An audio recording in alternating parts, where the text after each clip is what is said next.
acknowledging that the gift that he has given, it is not ours, but it is his. And so we return it unto him to acknowledge that he is the one who gives. Second principle is we follow biblical example. The reasons we dedicate children is biblical what? Examples. And of course, the text we read in the book of 1 Samuel, it's one of the example, right? That Hannah brought Samuel for what? For dedication. The third reason is public commitment to godly parenting. Public what? Public commitment to God parenting. You remember during the time of the Israelites, the Lord told them in Deuteronomy chapter 6, when you read from verse 6, the Lord told them that this commandment I have given you, you must keep it in your heart. And you do what? Teach your children.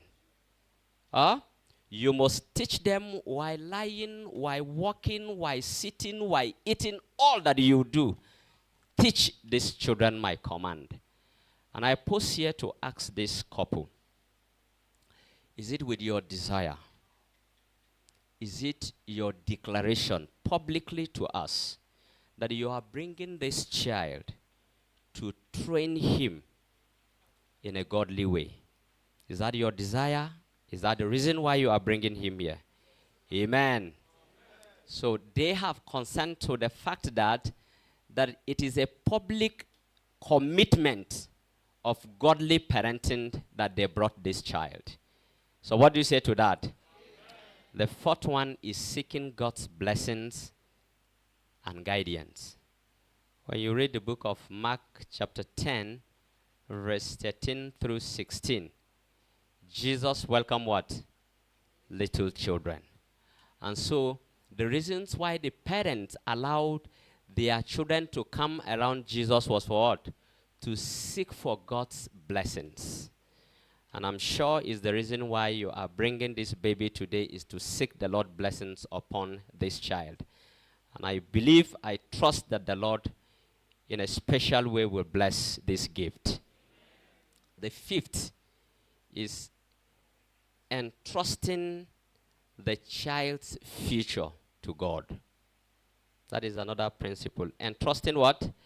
The child's future to God. Of course, the children just recite Proverbs 22, right? We know that there is nothing within us that can make these children that the Lord has blessed us to remain here. We entrust them in God's care.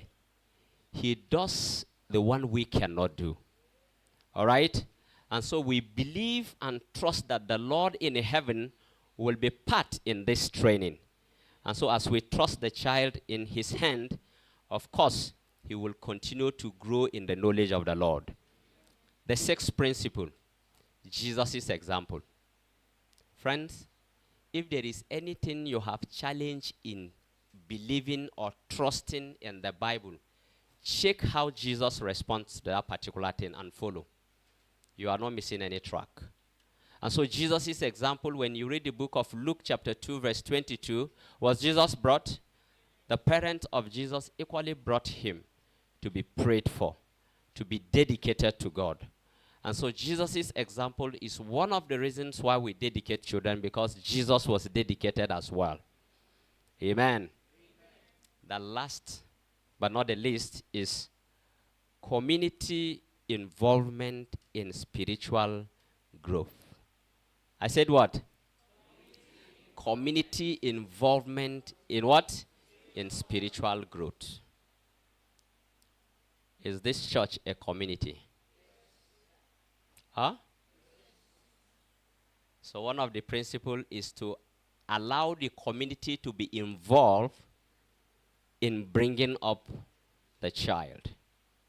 And so you had the request from the children coordinator that please you should bring the child to church next Sabbath.